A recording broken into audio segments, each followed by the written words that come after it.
Hi there, my name is Stephen Manning and I am an entrepreneur on the South Coast, and one of my businesses is a cafe slash coffee shop, and I'm in many groups and forums, and I'm trying to answer as many of the common questions as I possibly can to help you guys have great successful coffee shops, and hopefully I can help.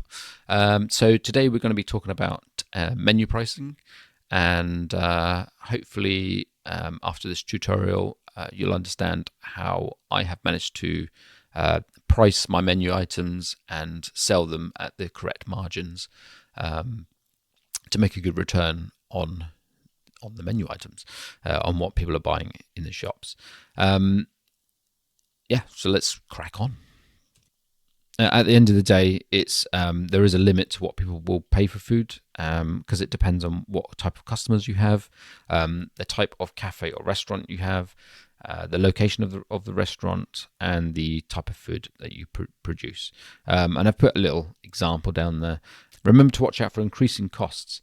So the reason why I do these cost calculators is to look out for ghost increases, and that's the costs of ingredients going up without you even noticing.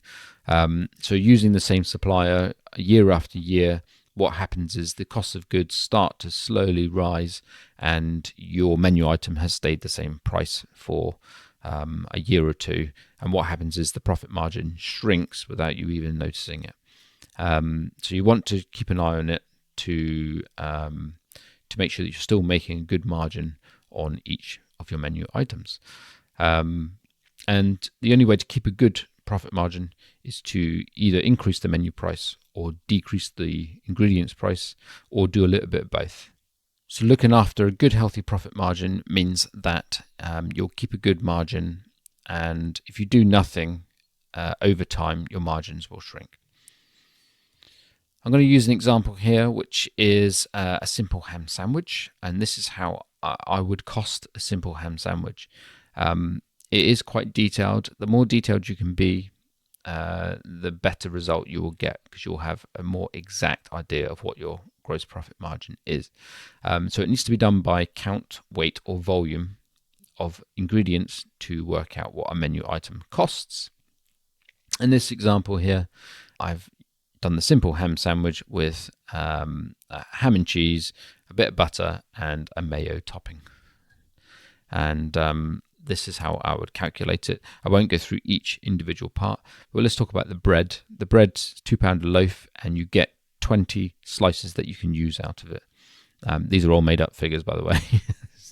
You'd probably be hard pushed to find a bread that you can get 20 working slices out of it. But for simplicity, let's use this example. So you're going to use 2 slices, and they work out to 10p each. So you need 2 slices, which are 20p in total. And the reason how I got to that is you take the bread price, which is 2, you divide that by the amount of slices that are usable, which works out to 0.1 or 10p, and you need 2 of those, so you times that by 2, which equals 20 pence. And you can do the same in grams. So the ham is a pack of 500 grams of ham, and you take the ham price. You take the pack price, £2. You divide that by the total price of 500 grams, and then you times it by 80 grams, because that's what you're going to use for the ham sandwich, which works out to 32p. Same for the cheese. The cheese comes in slices, similar to the bread, the butter, and then the mayo, which comes in a tub of 750 millilitres. So you can do the same with liquids. So it costs £3.50. Divide that by the 750 for the total cost of the tub, and then times it by the amount you're going to use, which is 40 millilitres in this case, which works out to 19p. So in total, the cost of the ham sandwich works out to £1.21. That's to you. So how much should it be? Well, as a guide, 75% sales margin, or timesing it by 4, it would give the ham sandwich a cost up to £4.84, which is what it should be selling for, ideally, on the menu. Just remember that if you are VAT registered, you need to add on the VAT to that price. So this example here, that would make the ham sandwich now £5.81 if you included the VAT. And that gives you a 75% margin. You may want to round up or down to make it stand out on the menu at a better price. So you could round it down to £5.50, which will be under the 75% margin slightly, or round it up to £5 or £6, to £5.99 or £6. So the calculation is the cost of ingredients plus the margin plus the VAT, if applicable, equals the menu price. It is a painstaking process, but it's 100% necessary. If you go into many pubs or many bigger establishments, the chef is usually responsible for cost pricing each individual menu item, and they are most likely told or given a guide onto how much gross profit margin they are expected to achieve. Us as small cafe owners, it's literally just us, and we are able to do the best that we can with the tools that we've got.